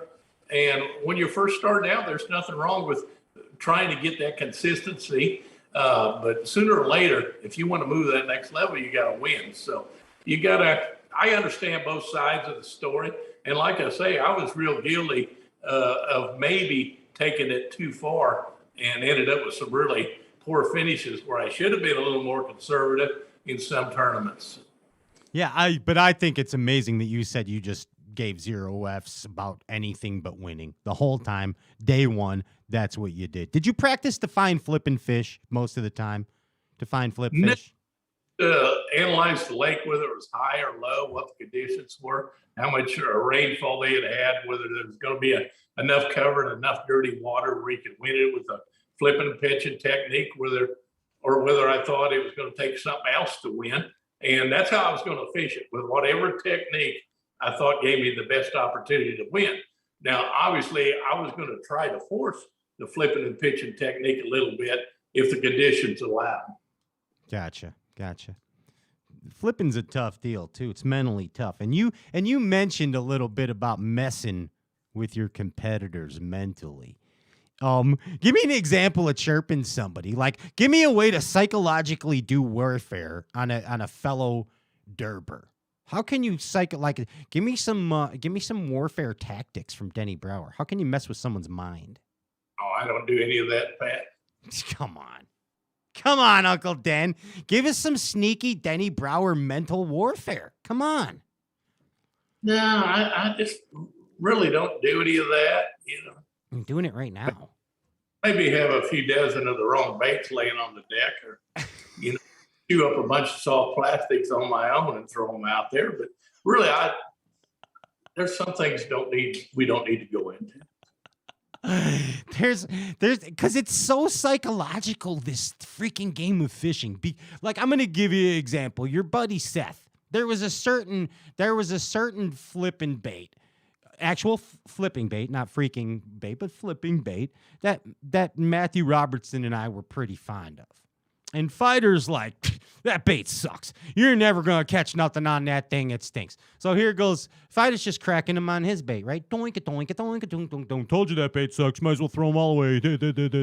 But me and Robertson were cracking him on him. But now in our mind, previously, but now in our mind, that's the worst bait in the world, and we can never throw it again. It's like, that's psychological warfare. And you just throwing like false baits on the deck, that's that. And if I was on a really good flipping bite, I might just have one rod out there and just let them know what the game was going to be about. There was other times I would have a totally different set of rods in the rod locker that I was going to get out once I got to the spot. So you can do little things like that. And everybody assumes like back in the day, if Jimmy Houston was leading a tournament, he was throwing a spinner bait. If Clun was leading, he was throwing a crankbait. If I was leading, I was, probably flipping. Nixon was probably worming. Everybody assumes that. So it's kind of neat when you're catching them some other way. So you don't fool anybody. It really is. I think it's a pretty cool deal, man. That you got the psychologicals too. Denny Brauer's got the psychologicals. A lot of times, all you got to do is give them a look, Pat. Yeah, man, you're the warden, dude. Man, turn him to stone. Hey, so is that like the deal? Like, okay, what's on the water psychological warfare? So, like, let's say that you're out there bassing, and here comes in 2006 Kevin Van Dam, and it's the first year of the Elite Series, and it looks like Kevin's got his trolling motor on high, but you're coming around this way, and Kevin's going to an area that you're going to flip, but Kevin's coming around. How does Denny Brauer keep Kevin Van Dam off his shit? How do you do it? I don't. I go somewhere else. Really? Yeah, I think that was part of the key to run patterns rather than fighting over spots. I never had a spot that I was really that proud of in most tournaments. Most of the time, I was just running patterns, and I tried to get away from the boat traffic. A lot of times I'd fish areas that other people were ignoring. So I had very few situations where I really had any problems with other boats. Gotcha. Interesting. And if it did happen, you were like, take it, bud. You must want it more than me, I guess. I may come back later and catch the fish that he didn't catch, That's pretty awesome. I mean, that's the attitude right there. Because there's a lot of guys, so if they're acting all thirsty, let them have it. Yeah, you can get so mentally wrapped up in worrying about a spot and worrying about other anglers and get into the conflict that it can really throw your whole game plan off. And you just can't worry about stuff like that. You really got to focus on catching fish. Hey, you watch a lot of Bassmaster still? I do. I still enjoy watching the different tournaments. And obviously, some of the venues they go to where I've got history on, I sit there and kind of wish I was there. I know they just had one at Santee Cooper. Yeah, and it was crazy watching that. Oh, God. Yeah, Drew kicked ass there, that's for sure. Hey, what's the biggest mistake you see a lot of these younger Bassmasters making? You ever watching the show or watching the live, and you're like, man, you just screwed up? Like, is there anything you see happening that you wish you could just like have those coach earphones in and be like, okay, what I'm going to need you to do is run an audible, do a button hook in the end zone, I'm going to hit you. You know what I mean? Yeah, if I see one thing, it's fish landing skills, making that decision. Should I, boat flip a fish? Should I lip a fish? I just see a lot of fish lost at the boat where they're being overplayed or underplayed. I see a lot of grabbing the line that takes place. You hate that.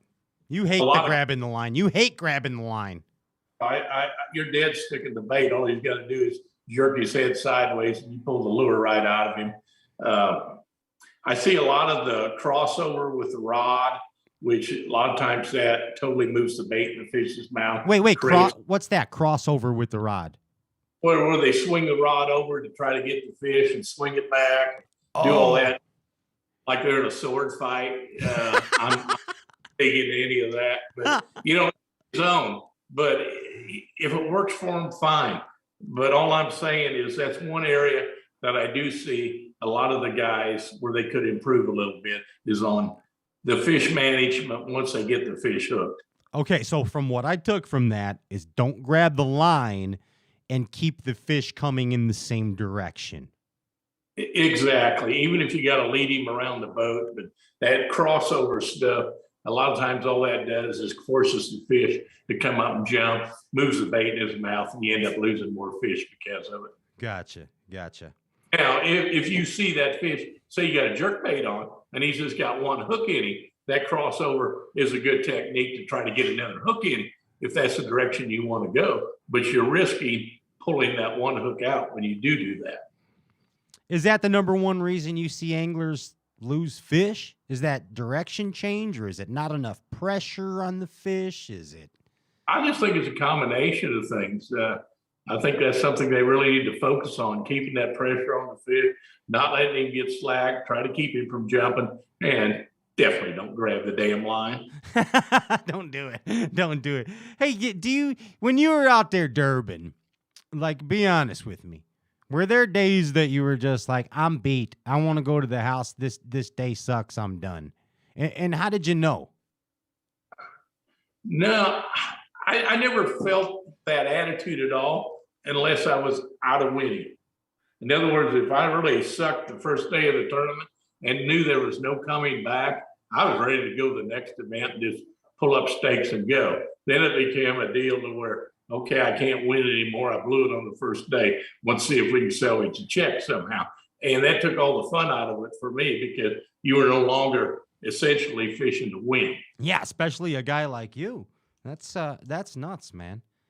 Hey, Durbin played a toll on your body. I mean, let's be real about it. I think pretty much every ailment that you now, correct me if I'm wrong. I think you've had back, shoulder issues.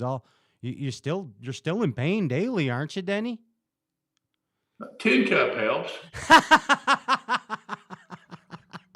No, yeah,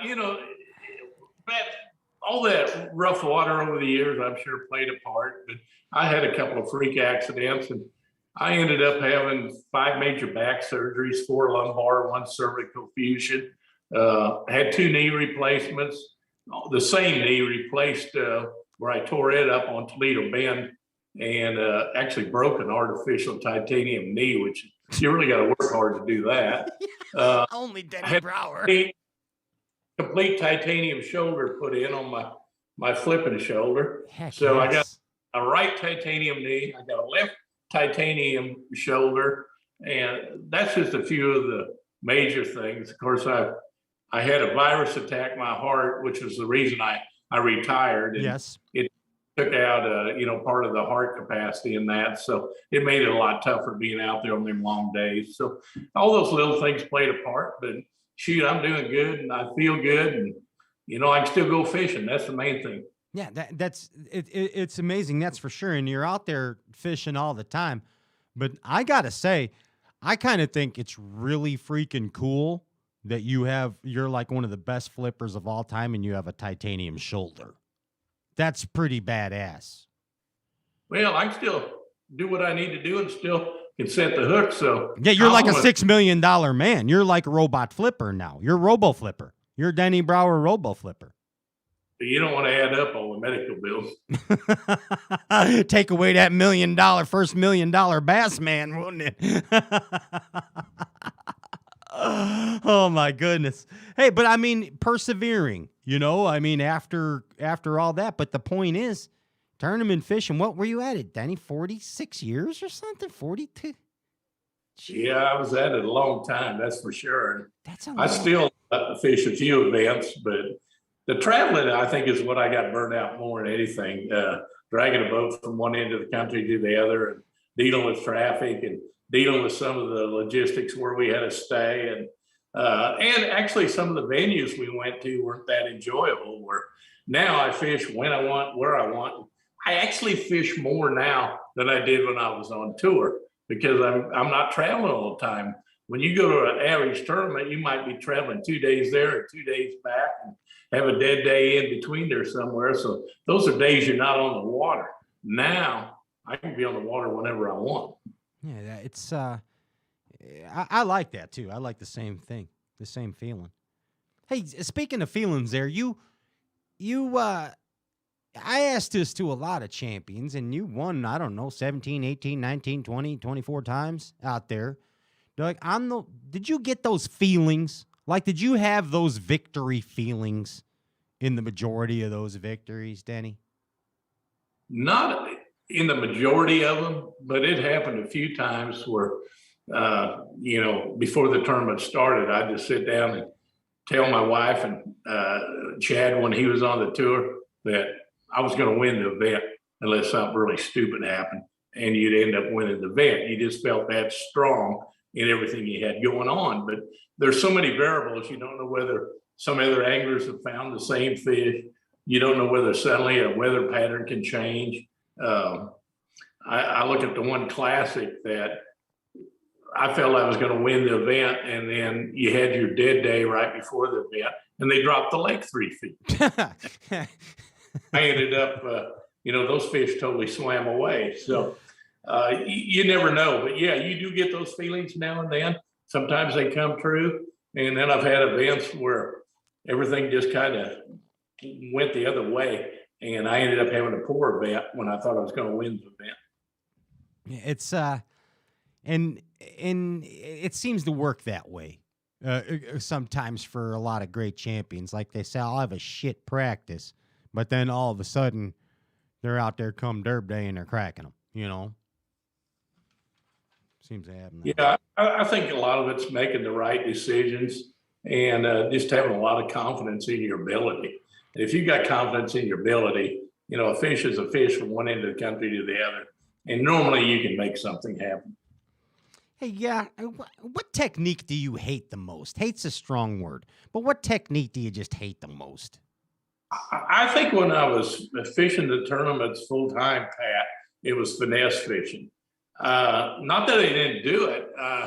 The year I won Angler of the Year, I caught like 30% of my fish that year on light line and spinning equipment, just because I was wanting to win Angler of the Year. I knew how important it was to get a limit every day.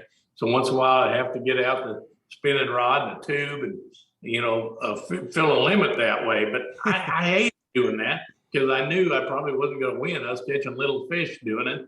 And some of them guys got so good at it, obviously they were winning with it, catching fish. And I wasn't one of those guys.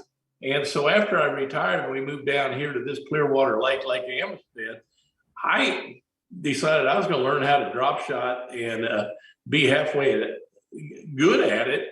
And I've got a lot of confidence in it now. When we get the right conditions, I feel I can go out there and catch those fish 60, 70 foot deep and compete with big. So. Are you on that forward facing deal? Well, as of 2 days ago. Okay. I just new Ranger Mercury rig up. I had to go up and work the World Fishing Fair up in Springfield and brought the new boat home with me Sunday. And I've had 2 days with the Mega Live out on the water and totally impressed with what I can see. I can see my bait out there, 70, 75 feet going to the bottom. I saw 5 fish out there the first day, and I threw a cast where I thought they would be, and I see my bait starting to sink, and I see one of those 5 fish come racing up to my bait, and I'm sure I set the hook about 3 feet before he ever got to it. Well, so there's a little bit of a learning curve for me yet, but it's exciting, and I see the good things about it, and I see the bad things. You see a lot of fish, but it's almost like regular sight fishing. Not all fish can be caught. I'm not sure everything I'm looking at is bass yet. So I'll get better with it. But you're going to smash them. You're going to smash them when you learn that on Amistad. Well, yeah, I enjoy learning, and it's another tool. So it's kind of exciting. Yeah, I think you're going to smash them. Hey, I want to remind everybody out there watching, if you haven't liked and shared the live feed, still got a chance to win the Tin Cup Whiskey mega prize. And also we're going to take a couple Zoomers here, I think coming up in a little bit. But I want to get back onto this thing. So do you think America's gotten soft, Denny? Do you think America's gotten soft? Oh, I think in a lot of ways, probably, but I don't know. You can look at that a lot of different ways, Pat. It just depends on what direction you're going with that statement. Yeah, well, I mean, I think that I'm bringing it. Here's how I'm going with that statement. I'm bringing it all the way back to how we talked about at the beginning of the show, how you, OG proper bassin' man, kind of like maybe first were the first tough love in bassin'. Like, this is what's up. This is kind of how it is. Now it seems these days that if you maybe you're a little too forward or direct or the whole tough love approach, it's just not maybe even accepted anymore. It's like you're bullying or whatever. Do you know what I'm getting at? No. Look at you smiling. Look at you smiling. I don't know why it's like that. Why is it like that? Tell me. Give me wisdom. I don't know, society is continually changing. So things change on how people perceive things, and everybody wants to be offended nowadays. And so I guess you got to be a little more careful, but it's probably a good thing I live where there's not a lot of humanity. Yeah, I mean, I don't get it. Because for example, like if some of the ways were implemented in old school bassin, how things happened in the parking lot, how things happened off the water, how things happened on the water. There would be people just have thinner skin these days, and I don't know why. Den, in bassin, it seems. I think there's probably more pressure, more guys fighting for a smaller pie, so to speak. I really don't know the answer to that, Pat. I'm not out there, so I don't really know how the game's changed nowadays. I hear bits and pieces that there's not as much respect on the water as there used to be. But then I see other situations where I think the guys really played it totally right and are doing a great job. So I don't know how much has changed out there. Some of it may just be perception. Yeah, it could be. It could be just because it could just be I'm getting old. Then we're all getting old, and it sure beats the option. Yeah. Hey, I got to look back at the history of things and the history of bass fishing, and I can't help that that think that maybe just like you said before that that's okay, there's bass, is that MLF, everything else. But I got to be honest with you. In my perfect world, Denny, there's one bass fishing league, and then there's MLF on Sunday with the cups. And remember, the one you won. Everybody, all us bassing guys, had that deal on our DVRs, and we'd watch it on Sunday nights. But I think that it would just be an amazing place in the Bass Galaxy if there's one league. And then there's farm league and qualifying league. And if you don't qualify, and if you don't perform in the professional league, you're out. But legends can fish whenever they want. You could even hop in. Denny, you could hop in at the next derp. You could be, I'm going to Chick tomorrow and go fish. That's how it should be. But I think one league. Agree or disagree with that, and tell me why.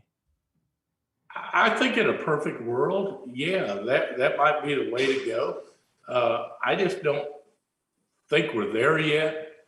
And for a lot of reasons, obviously. Financial reasons probably play the number one part. And how many people do you want on the water at one time? It really changes the venues you can go to, et cetera. So I think there's a lot of things you need to look at. But it would be nice where all your top anglers in the world could be competing against each other. And right now, I think both tours have a lot of good anglers that will never, ever get a chance to compete against each other. So from that aspect, you always want to win a tournament against the best. And I'm not sure that's happening right now because they're kind of spread out between the two leagues. Yeah. But again, if you go back to that qualifying factor, it's just the best of the best anyway, and it's everybody's going to stay thirsty to get to that upper echelon, I don't. Yeah, but how many anglers can one tour support? Yeah, I guess. I guess that's right. Yeah, I don't know. I mean, guys, right now you got two different guys are going to win in a week, where you got one tour, you got one guy. So the odds of a guy developing name recognition go down, but I understand where you're coming from. And I don't know whether we can ever go back to that, but when the sport was at its purest, as far as I'm concerned, in the history of the sport, was back when Bass was doing the top 100 series, where all 100 anglers fished all 4 days. That made you involve a lot more strategy in it. There was no cuts. There was no getting lucky with a big stringer one day. And it was kind of like Ray Scott always said, the cream would rise to the top. Yeah. And it literally happened. Yeah. I like how you said that. Ray Scott said that the cream would always rise to the top. Hey, Denny, I gotta tell a little story that Linda shared with me earlier. Okay, about how why don't you maybe you could tell us the story, and those that don't know, Linda's one of your besties, and she goes fishing with you all the time, and we love how Linda loves stray casts too, and we love how she loves tin cup too, and she told me you made her cry once on the water. Is that true, Denny? No, she makes that stuff up.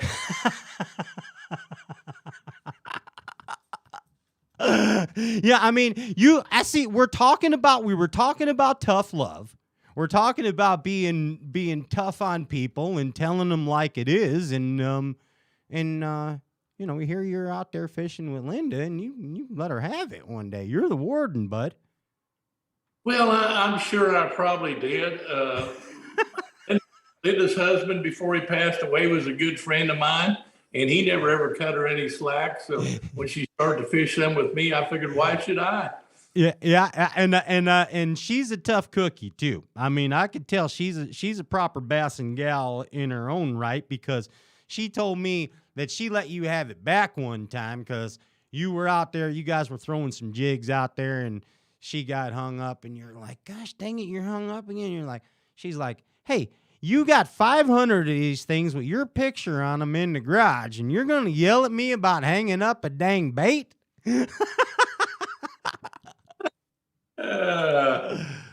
Yeah, we're not even going to go there. That's outstanding. Hey, I got to tell you, Denny, it's been an amazing time here. I want to thank you, and especially Linda, for all the support that she gives Stray Cast. And I guess we're having some problem on our Zoom dealers. I don't know what the heck's going on with this thing. I'm getting the signals over here, but so I don't know if we're going to be able to do that part of it. But what I got here, Dan, I want to tell you is every time you come on this show, we learn so much. No matter if it's a short appearance, a long appearance, your knowledge is overwhelming. It's amazing. We appreciate it. Thanks, Denny. Well, Pat, I appreciate you having me on. It means a lot. Yeah, man, and it really does. It means a lot that you want to hang out with us and even be associated with us sometimes. You're not that bad. Thanks, bud. Hey, Fighter and I are going to come see you over there and do some. Oh, talk's cheap. You keep saying that. We are. We're planning it. Seth won't go when it's hot, so we got to go when it's cold because he doesn't want to be hot. He won Angler of the Year. He won Angler of the Year, bud. Yeah, I know. You guys are welcome anytime, hot or cold.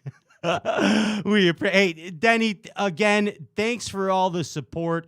If people don't already follow Denny Brauer on Instagram, follow him on Instagram, follow him on Facebook, the Denny Brauer YouTube channel.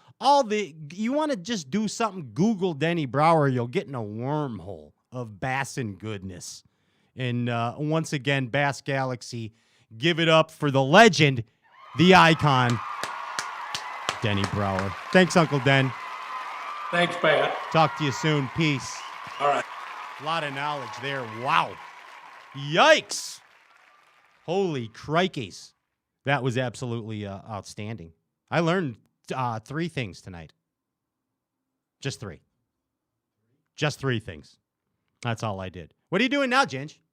What's on the agenda? What do you have planned next? If you want a break, we can go to break, or I can bring the Luke in. Let's bring Luke in. Okay. Yeah, we got a grand prize poobah to give away. Sinks that other thing on the Zoom wasn't happening there. I don't know what the heck that deal is all about. Dang Zooms. What do we got? Foley?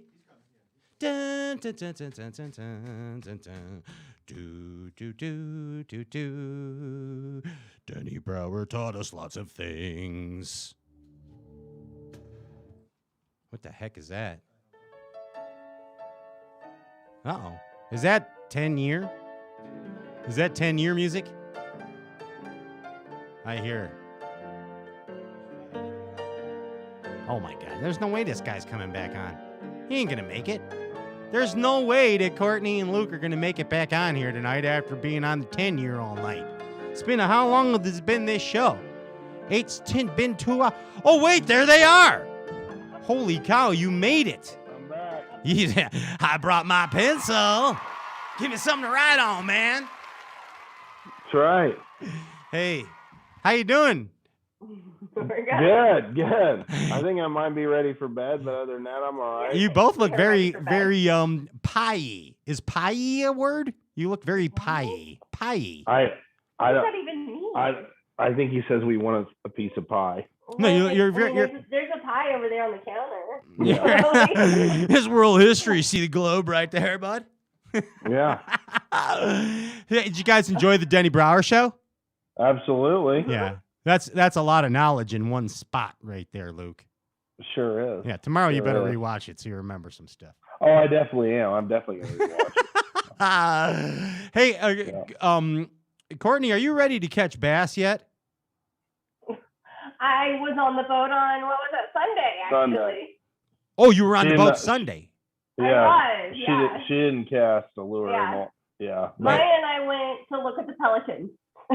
yeah, we got pelicans in Indiana. What's up with that, Pat? I don't know. It's global warming and coronavirus. Something Yeah, I happened. don't even know what's going And on. And gas Apparently they're- prices. Yeah, we looked it up. Apparently, their population is going like skyrocketing or something. All right. Well, you come out here with Foles, and we'll go catching. All right, Veronica Vaughn. You're not too far from us, right? Yeah, that's what I'm No. saying. Well, Foles, when are you coming out here? Aren't you supposed to be coming to see me? Not in July. Yeah, next week I'll be up. I heard that one before. No, I'll be up next week. Hey, you know who's awesome, Luke? You're not coming. Besides you, you know who's awesome besides you and Veronica Vaughn, Courtney over there? Who? Tin Cup Whiskey. That's all right. Yeah, Tin Cup Whiskey's awesome for their support of Stray Cast and also for their support of the Bass Galaxy. And I know tonight you got the mega super crazy giveaway pack tonight, and you got a lucky winner. And Yes. And now, Ginge, what do you want to give them? What do you guys want? You want fanfares, drum rolls? What do you want? I'd like a little bit of a drum roll, please. Oh, you seem like a drum roll kind of guy. I am. Yeah, you kind of seem that way. Yeah. I've been drinking whiskey all night. I need He's a drinking drum whiskey roll. to the party tonight, and he's looking for somebody to squeeze. Down, down, down, down, down. I'm full of songs. I'm a songbird of my generation. Yeah, you are. All right, Yes, you got a are. winner? You got a drum roll? Yes, we do. Let's tap it down. Get it, Foles. Ladies and gentlemen, the winner of the Tin Cup Whiskey Extravaganza pack on the Brauer Show is Brian Frank. Brian Frank. Heck yes. Yes. Heck yes. Foley, you're awesome. You make Brian good Frank. stuff. Yeah, Brian Frank. Brian Frank. Oh, there's that's the echo. Yes.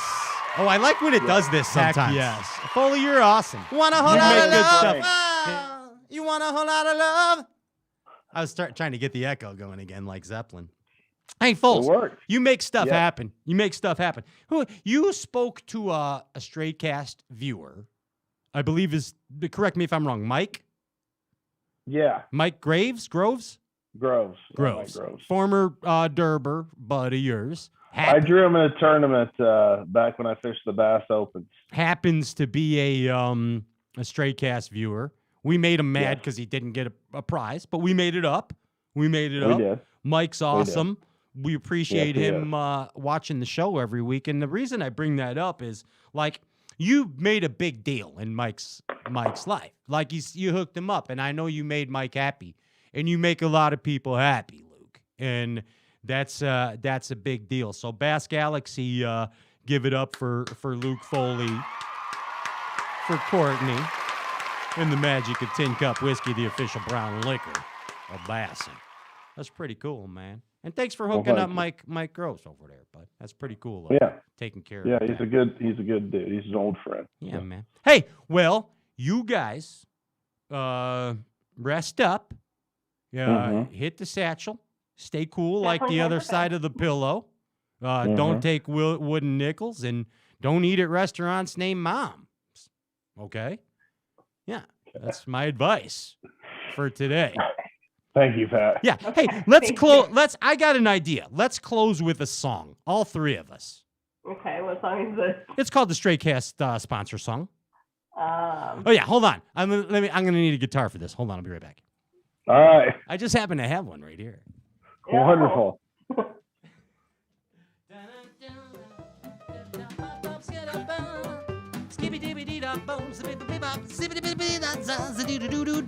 Okay, here we go. All right, here it goes. You ready, Foles? I'm ready. You ready? I'm ready. It's kind of like got a little Seeger feel. I don't know. I'm just making it up right now. I love Bob Sig. Little too tall. Could have used a few pounds. That was not the song already. Great song. I'd like to thank The Night Moves. Nine Moves, Amphibia Eye Gear. We're always throwing shade, even at night. Amphibia. Ichikawa. Oh, for Night Moves. That's fantastic. Ichikawa, bud. It's venomous poison on the tips. You know what I mean? Uh-huh. Why you keep playing with your hair, Courtney? Why are you doing that? I'm tired. During the closing song. Like to thank Bravarni and Line and Lure. We'd like to thank Alpha and Impulse Lithium. Also, Tin Cup Whiskey for the giveaway. Half a spot official. If you haven't already, you better download the app. Abu, Xenon, and Berkeley. Maxent and Bite Me, Components and Sims keeps me toasty, and TH Marine and Power Poe on a Stray Cast rock and roll fishing show. We are the anarchists and we are the. Good night. We're Stray Cast. We're the official glorified version of a Bass and Talk show. Foley with a shot of the 10-year. We're out. Peace. Denny Brauer rules. Thanks, Danny. Love